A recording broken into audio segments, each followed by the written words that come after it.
Hey all, இன்றைக்கி பருப்பு உருண்டை குழம்பு ரெசிபி எப்படி பண்ணலான்னு பார்க்கலாம். நான் 1½ கப் கடலைப்பருப்பு எடுத்துக்கிட்டேன். இது 2 டைம்ஸ் வாஷ் பண்ணிவிட்டு தண்ணி ஊற்றி ஊற வச்சுட்டேன். 3 to 4 hours அது ஊறினதுக்கப்புறம் ஒரு மிக்ஸி ஜாரில் ட்ரான்ஸ்ஃபர் பண்ணிவிட்டு பூண்டு 3 அல்லது 4 பூண்டு போட்டுட்டு அதில் பருப்பு உருண்டைக்கு ஏற்ற மாதிரி கொஞ்சமாக சால்ட் ஆட் பண்ணிக்கோங்க. ஆட் பண்ணி அதை கிரைண்ட் பண்ணிக்கோங்க. அது ஃபைன் பேஸ்ட்டாக அரைக்கக்கூடாது, கொஞ்சம் குறப்பாக இருக்கணும்.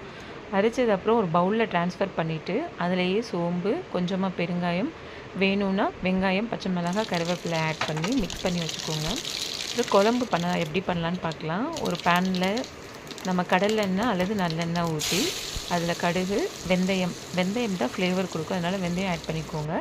கடுகு, வெந்தயம், கொஞ்சமாக சோம்பு, வெங்காயம், பச்சை மிளகாய், கருவேப்பிலை, தக்காளி இதெல்லாம் போட்டு நல்லா சாட்டே பண்ணிக்கோங்க. வெங்காயம் எவ்வளோ வேணுமோ 3 வெங்காயம் எடுத்துக்கிட்டிங்கன்னா தக்காளி 2 ஆட் பண்ணிக்கோங்க. ஆட் பண்ணி குழம்புக்கு ஏற்ற அளவுக்கு கம்மியாக உப்பு போட்டுக்கோங்க. ஏன்னா நம்ம பருப்பு உருண்டையிலையும் சால்ட் ஆட் பண்ணியிருக்கோம், அதனால் குழம்புல கொஞ்சம் கம்மியாகவே போட்டுக்கோங்க. ஃபைனலாக டேஸ்ட் பண்ணிவிட்டு வேணும்னா சால்ட் ஆட் பண்ணிக்கலாம். அப்புறம் குழம்பு பொடி, நான் இன்றைக்கி ஆச்சி மசாலா தான் ஆட் பண்ணேன். 3 ஸ்பூன் போட்டுட்டு நல்லா அந்த குழம்பு பொடியோடு நல்லா மசாலா ஃப்ரை ஆச்சு. இது எப்படி ஃப்ரை ஆகணும்னா, அந்த குழம்பு பொடி எல்லோயிஷாக இருக்கும், அதனால கொஞ்சம் டார்க் ப்ரௌன் ஆகிற வரைக்கும் அந்த மசாலா அந்த தக்காளியோடையே ஃப்ரை பண்ணணும். அப்போ டார்க் கலரில் ஆகும்போது ஒரு லெமன் சைஸ் புளி நான் ஊற வச்சுருந்தேன், அந்த தண்ணி அதில் ஆட் பண்ணிக்கிட்டேன்.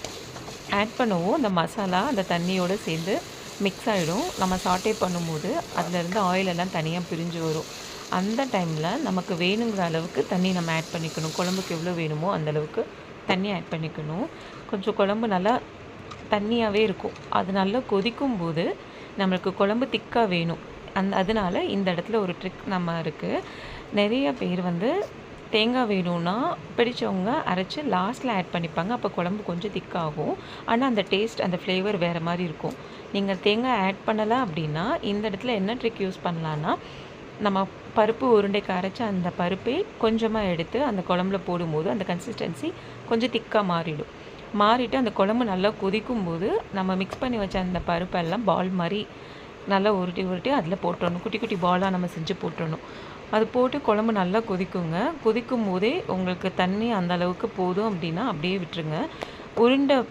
உருண்டை போட்டு ஒரு 5 மினிட்ஸ் அப்புறம் அதை நல்லா திருப்பி விட்டு நம்ம உருண்டை நல்லா வெந்ததுக்கப்புறம் குழம்பு இந்த கன்சிஸ்டன்சி போதும் அப்படின்னா அப்படியே விட்டுருங்க. அப்படி இல்லைன்னா உருண்டை வெந்ததுக்கப்புறம் இன்னும் கொஞ்சமாக தண்ணி அதில் ஆட் பண்ணி திரும்ப நல்லா கொதிக்க வச்சுட்டு ஆஃப் பண்ணிவிட்டு கேஸ் ஸ்டவ் ஆஃப் பண்ணிவிட்டு நீங்கள் மேலே கொத்தமல்லி போட்டு இறக்குனீங்கன்னா குழம்பு ரெடி. உங்களுக்கு இந்த ரெசிபி பிடிச்சா லைக் பண்ணுங்கள்.